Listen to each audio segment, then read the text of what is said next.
स्वाध्याय TV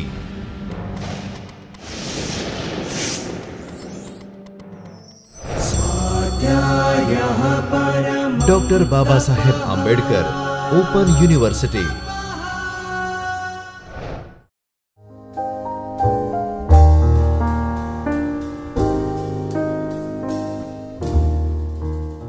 Namaste dear students, I Dr. Himanshu Patel welcome you from the Chaitanya studio of Dr. Baba Saheb Ambedkar Open University. We are in lecture series on Java programming. In last session we have discussed about array. We have seen how to declare and initialize single dimensional array as well as multi-dimensional array. In today's session we will discuss about one major or core component of Java programming, which is class and method. So, let us start.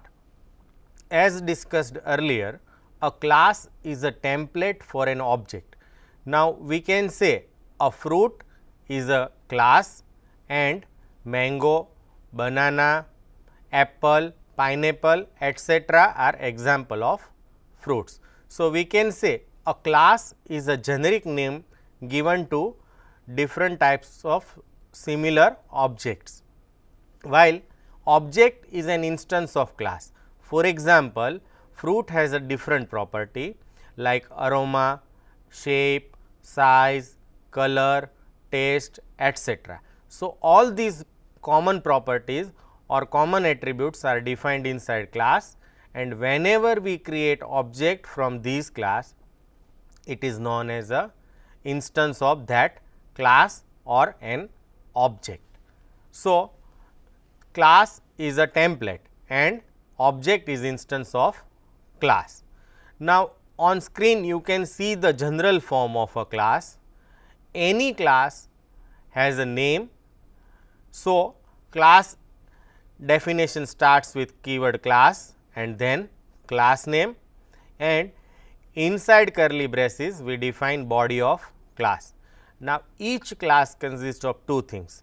One is called instance variable and another is called method of the class. Now, each instance variable has a different type and name. So, type indicates the type of instance variable. So, we can have one instance variable of one type and another instance variable of another type. So, you can define any number of instance variable inside class, and then we define method of class. Now, we will discuss structure of method shortly, but every method has a name, return type and optional, which is a parameter list, and all method has a body which is represented with between curly braces, and in one class we can have n number of methods. So, this is a general form of class, but now we take one example so that you can better understand how to define a class. Let us take example of class person. So, in person we can have ID which represent ID of person. Every person has a age and name also. So, ID is of type long, integer represents age and name is a string. So, this class has a three instance variable name, ID, age and name. Now, inside this class we do not define any method, but we can have method for reading this data as well as another method for showing these data. Now, once this class with instance variable and method is defined, you can create object of its type. So, to declare and create person object called XYZ, first we declare person type object person XYZ. Suppose integer age represent integer. So, here XYZ represent person. Now, initially XYZ has no reference or no address, but whenever you allocate memory for xyz, you have to use new operator. So, next we write down xyz is equal to new and then person. So, a memory is allocated for xyz and assigned to xyz. So, next time you refer to xyz, you can access its data if it is a public. Once object is created, how memory is allocated is represented on screen. So, here when you write down person xyz, xyz has no reference. So, it is assigned to null, but when you write down xyz is equal to new person, which is shown in oval, a memory is allocated for xyz and same value is assigned to xyz. Now, when I create person class object, it has 3 instance variable. So, it allocates memory for id, age and name depending on its type, and its address is stored inside xyz. So, you can access these member as xyz.id, xyz.age and xyz.name.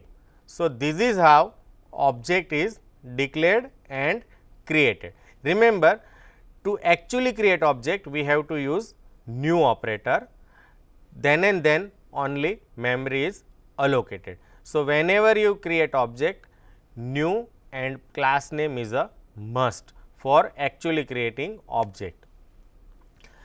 The next is a object reference variable. For example, if I declare xyz as a person object and then in second line I write down person abc is equal to xyz.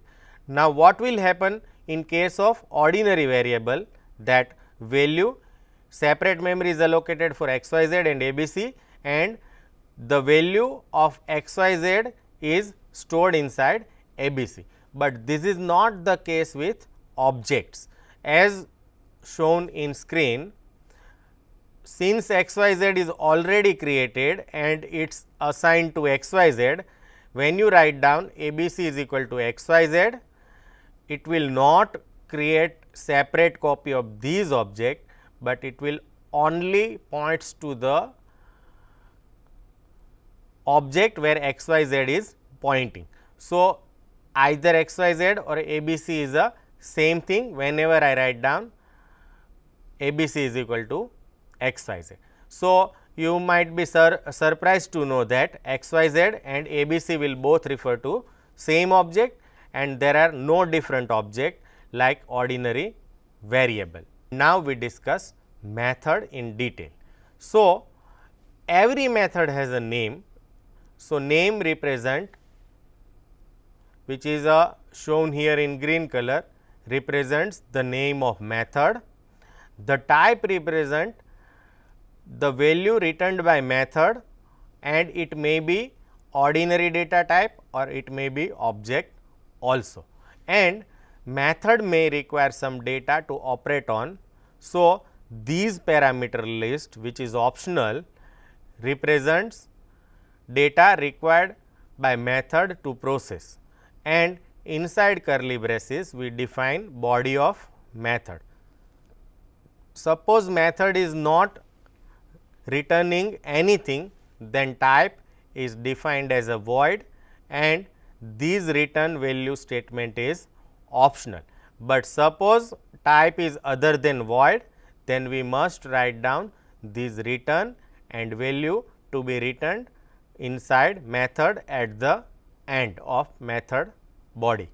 So, this return value is optional in case of method is returning nothing. For example, if I want to find factorial of number, then my return type is a factorial of given number. So, I can assign long to type, which is a return type for method. My name may be factorial and parameter it takes may be integer of which we want to find factorial. So, these method has a 3 important component: return type, method name and parameter list. Return type may be void or any type including object, and parameters are optional and we can have any number of parameters, and each parameter is specified by type and parameter name, and if method has more than one parameters, they are separated by comma. And for method with return type void, we need not to write down return statement, it will automatically return when method body finish, and in case of return type other than void, we must write down return and value to be returned inside method. Now, we discuss constructor. Constructor are special method whose name is same as that of class. Now, ordinary method has a name other than class name, but this is a special method which has a name which is same as a class. Another thing you have to remember is it must be public and it does not have any return type including void. You cannot even write down void before constructor. So, remember it is a public method with no return type, or you cannot write down return type for constructor, then it must be public, and it is automatically called whenever object of class is created. So, you write down new and class name, at that time it is automatically called whenever object is created, and job of constructor is to initialize data of class. And remember, we can have multiple constructor in a class. For example, my class has a 3 instance variable, I can initialize all 3 in a single constructor, or I can initialize 1, 2 or 3 depending on my requirement. So, we can have multiple constructor also. Now, we take one example so that you can understand better. Now, here we have class with name time, and it has a 3 instance variable which represent h represent hour, m represent minutes and s represent second. And here I write down one constructor with no argument, which is also known as a default constructor.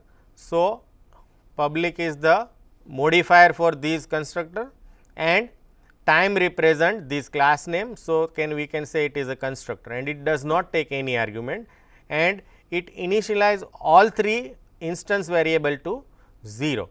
So, whenever I write down time t1 is equal to new time and it has no parameter, this constructor is automatically called, and t1's h, m and s are initialized to 0. Now, we write down another constructor to initialize all 3 variable to different values specified by user. So, here this time is a class name. So, it represent constructor, it is a public and it takes 3 argument h, mm and ss of type integer, which match with our instance variable type, and it initialize h to first argument, m to second argument and s to third argument. So, I can write down time t2 is equal to new time, and to here instead of colon we have to use comma. So, that is the mistake. So, I can write down 2 comma 30 comma 0. So, it will initialize hour to 2, minutes to 30 and second to 0. So, this is how we can define constructor. So, we will use this constructor in writing program, but it is a very important because you can initialize data of object at the time of creation itself, and you need not to explicitly call this constructor, it is automatically called whenever you create instance of class or object. We take one example. So, here we define a class which is a same as earlier, but here we add 2 things. One is a method which represent void get data. So, this get data method is used to read ID, age and name from user, and another method we define is void print data, which is actually used to print these 3 value. Now, how to call these method? So, if person object is a p, then we can say p dot get data will call its this method and p dot print data will call this method. Now, we write down these program so that you can better understand how this method works. Now, another class we are going to write down is method demo, and it simply defines different method.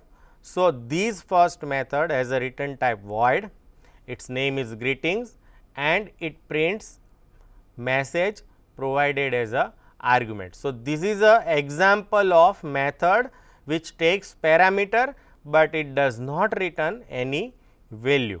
Another method is long factorial and parameter is integer n. So, this method will take integer value n from user and return its factorial as a long value. So, this is a method which takes argument as well as return some value. The next method demonstrate that we can have multiple argument also. So, here we take two argument or two parameters n1 and n2, find maximum of these two value and return it as a double value, and our method name is max. The next method demonstrate that we can have array as a method argument also. So, here integer array is a argument and sum of all element is returned by this method and return type is integer. You can have long also, but if you are, it depends on your data whether your data is a very large. So, some may be outside the range of integers. So, at that time you can also take long as a return type.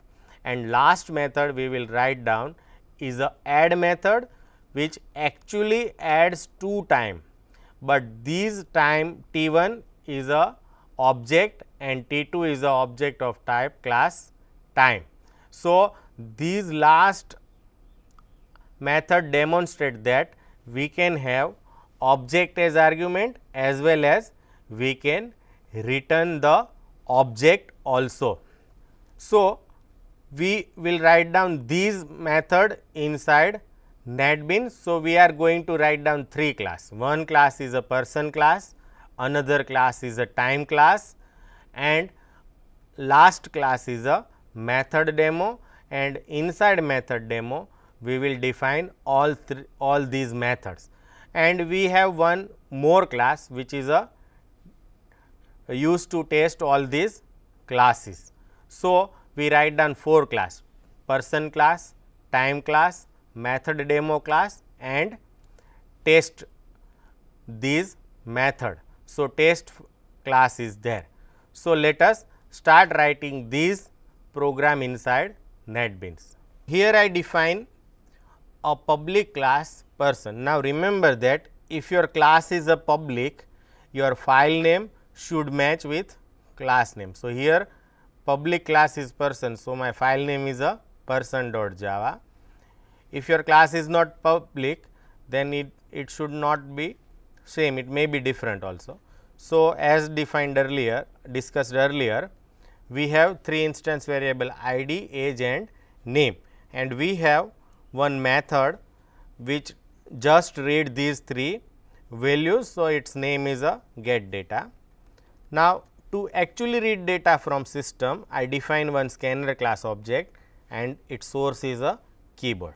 Then I ask user to enter id and it is a read as a next long, since the type of id is a long.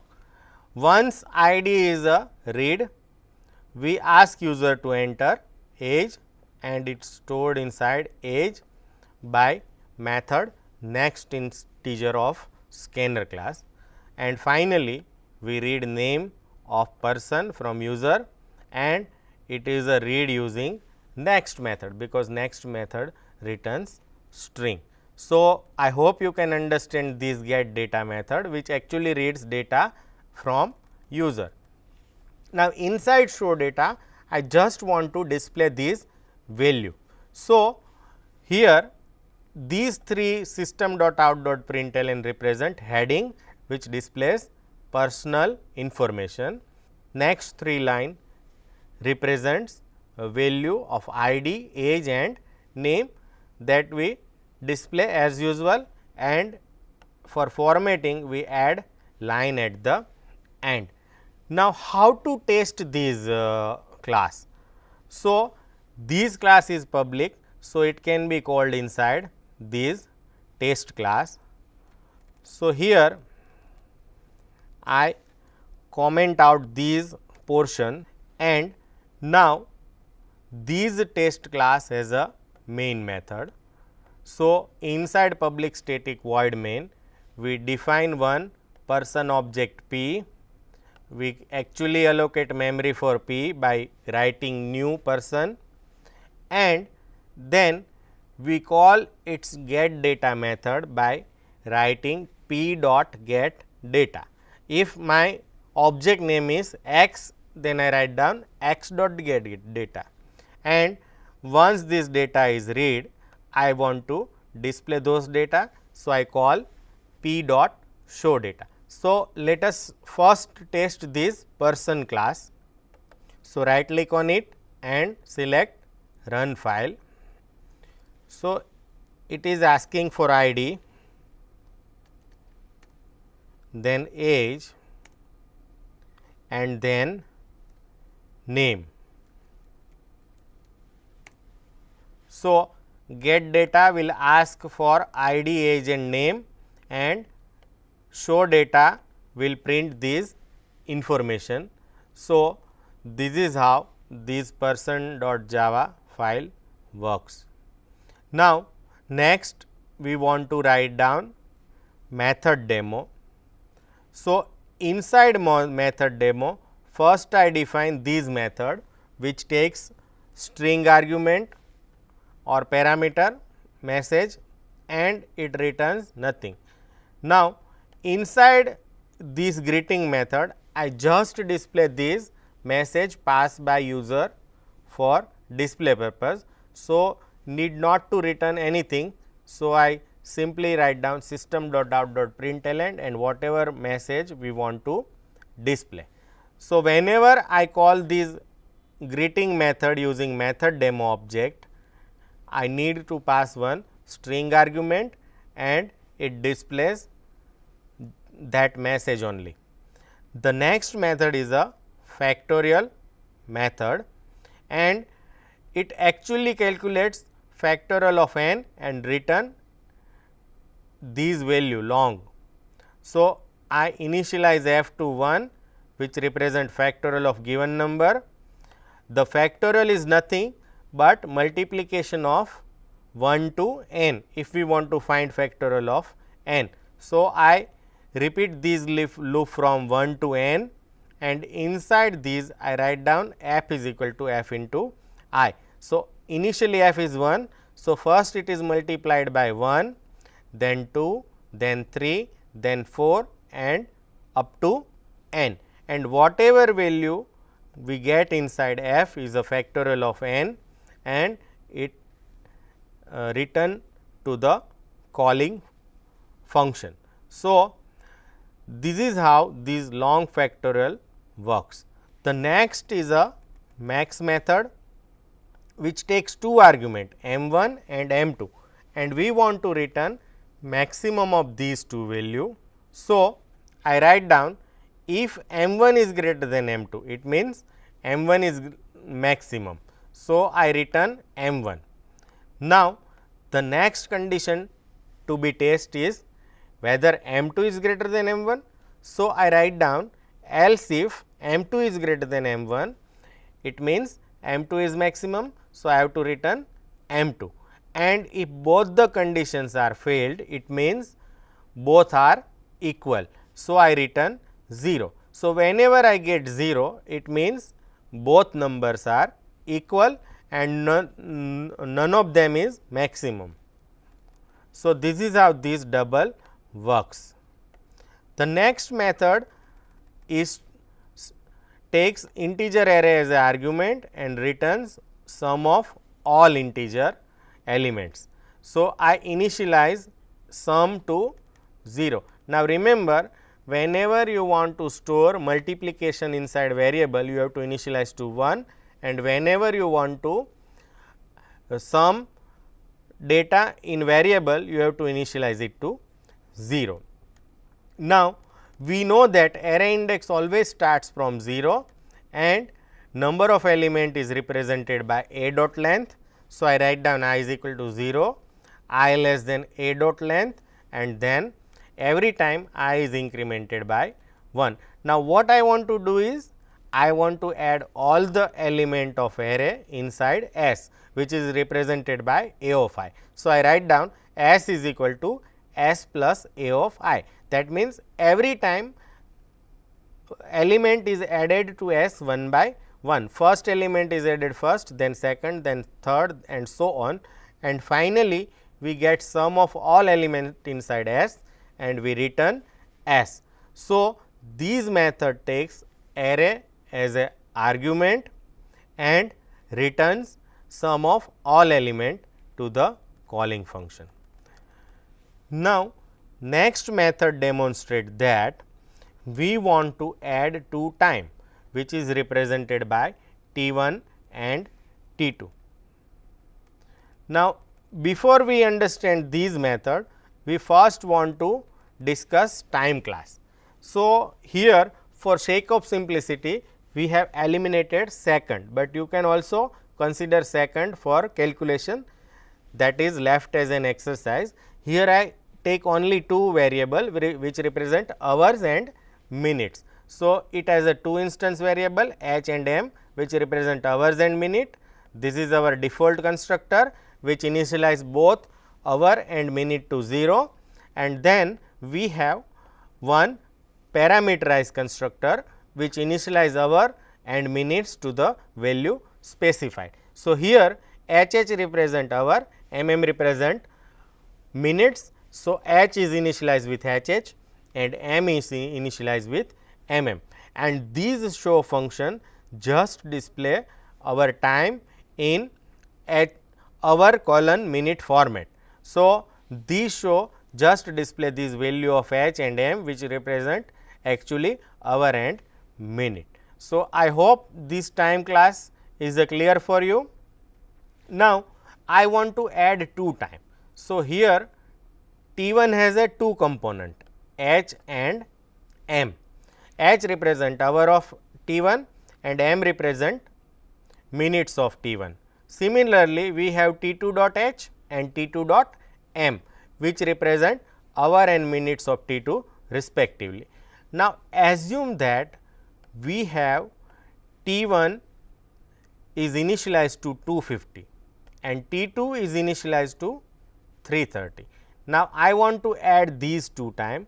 So, answer may be 620, that you can calculate yourself, because 50 plus 30 results in 80, but 80 minute is a 1 hour and 20 minutes. So, 2 plus 3 5 plus 1 hour and 20 minutes.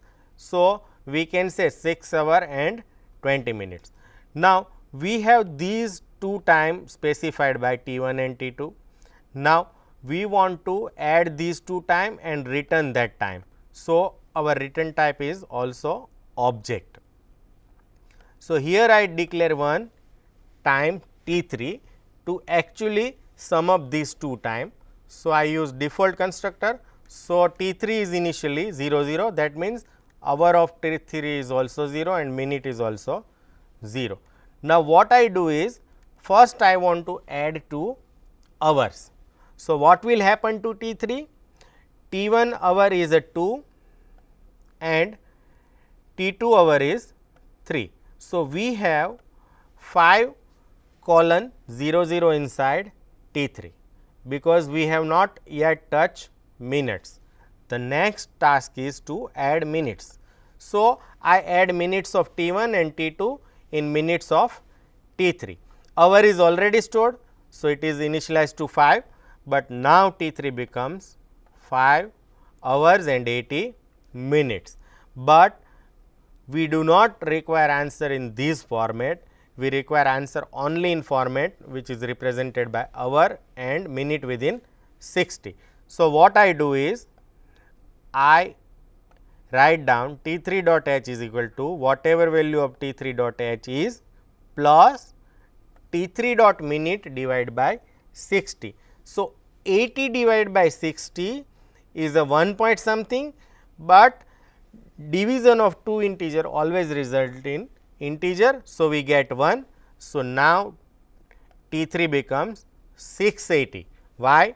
Because 1 hour is added by this statement T3 dot m divided by 60.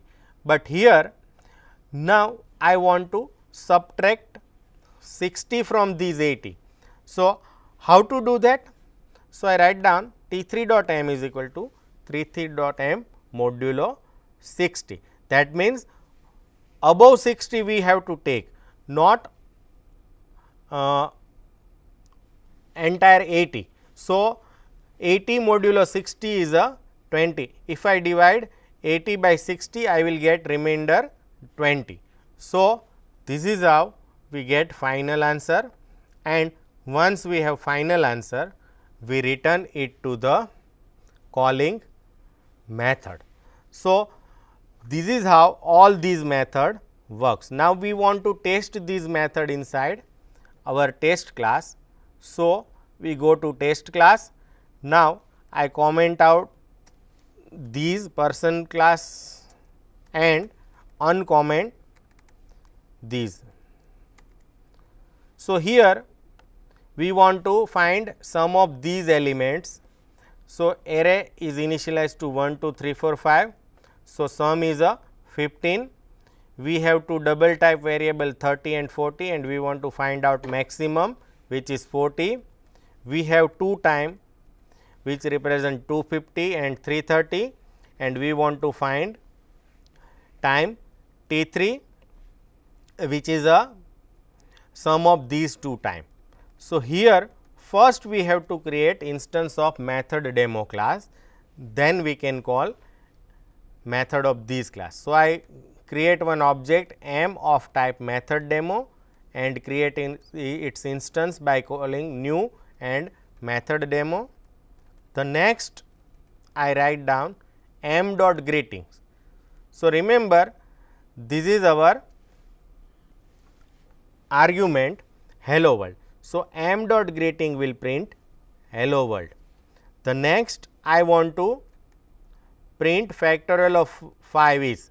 So, I write down factorial of 5 is, and then I call m dot factorial with argument as a 5. So, it will return 120, which is display here. So, it will print factorial of 5 is 120. Then we have already declared two double variable. So, we write down maximum of 30 and 40 is, which is value of n1 and n2, and these max method returns maximum of these two value, which we initialize to 30 and 40. So, maximum of 30 and 40 is 40 will be display. The next we want to display array of these sum.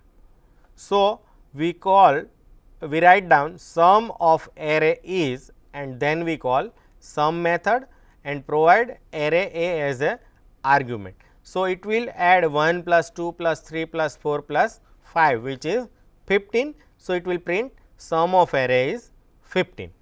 The next is to call add method. So, I write down T3 is equal to m dot add, and what we want to add is T1 and T2.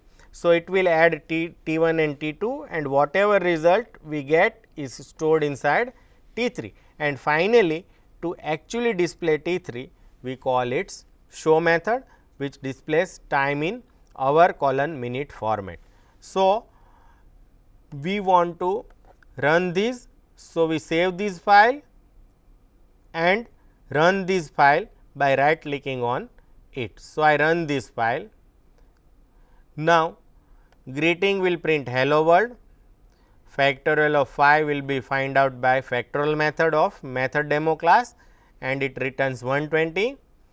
Maximum of 30 and 40 is found by max method, which takes n1 and n2 as a argument and returns maximum of 2, and we get sum of array is 15, and this is a answer of T1 plus T2, which is a 620, and how it comes we already discussed. So, in today's session we have discussed about two important aspects of Java programming. One is method, another is class. So, we have learned how to define class, how to define method, how to create object, and we have also learned about object reference variable, and finally, we also learn constructor and its uses. I hope you enjoy this session. Thank you and happy learning.